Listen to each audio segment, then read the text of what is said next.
Qozandan Vladivostokka. Приморье крайында Көнчыгыш иктисад форумы бүгінде үз эшен дәвам итә. Татарстан хезмәттәшлек турында берничә килешүне имзалады. Кичә төп программада республика президенты Рөстәм Миңнеханов катнашты. Тулырак алдагы язмада.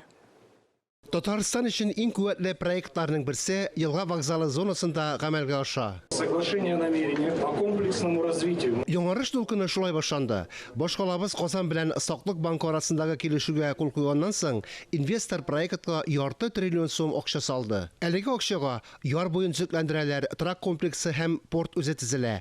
Елга транспорт үзәгенең эшкә төзелеше үрнәген Рөстәм Миңнеханов монда Владивостокта карады. Бер ел эчендә порт аша 5 миллион тонна йөк, 150 меңнән артык автомобиль уза. Башта аларны бергә җыялар, аннары кирәкле урыннарга азаталар. Логистика таләбе шундый. Бу тармактагы иң зур компания вәкилләре белән перспективалар турында сөйләшенде инде. Июль аенда алар Казанда булып киткән иде. Сөйләшүләр эчтәлекле дәвам итте. Порттан Татарстанга Азия Тын океан илләреннән товарлар белән беренче контейнер поездына старт бирелде. То, что сегодня мы делаем, это очень серьезный и нужный шаг для того, чтобы экономика нашей республики, а республика Татарстан один из развитых промышленных центров нашей страны, она будет стабильно работать. Элек барлык йөкләр дә Мәскәү аша үтә иде. Хәзер 11 тәүлеклек туры юл. Ерак Көнчыгыш диңгез пароходчылыгы тәэмин итү географиясын киңәйтергә булыша. Директорлар совет рәисе Александр Северилов белән Рөстәм Миңнеханов форумда очрашты. Ул Татарстан өчен бик уңышлы булды. 60 илдән һәм Россиянең үзеннән вәкилләр катнашында 90ннан артык чара узды. Яңа инвестицияләр эзләү, килешүләр төзү өчен уникаль мәйданчык.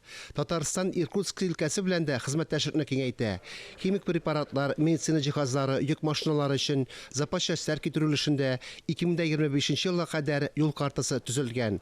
Хакасия белән дә республика элемтәдә хезмәттәшлек килешүе бар. Форум географик шикләр булмаган бердәм мәйданчык. Алар Татарстан өчен дә ачык. Хәзер татарстанлыларны Камчатка краенда да көтәләр. Будем очень рады, если природа Камчатки будет привлекать больше жителей Татарстана, чаще будут к нам приезжать, а мы будем отвечать взаимностью. Туристлык тармагы форум барышында узган Дәүләт Советы президиумы утырышында төп тема булды. Туризм юнәлешләренә акча салына.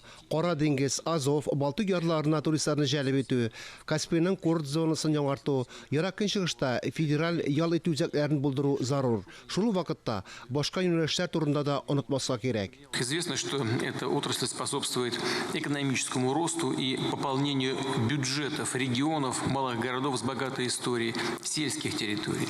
Так, по оценкам, туризм напрямую влияет на развитие более 50 других смежных отраслей, создает рабочие места, хорошие перспективы для малого и среднего бизнеса. Татарстанда туризмның кадерен беләләр. Шикләүләр юк. Шуңа күрә форумда имзаланган һәр килешү туризм тармагында үз эшен алды. Фанис Мөхәммәтов, Илмира Җәләева, Татарстан яңалыклары, Владивосток шәһәре.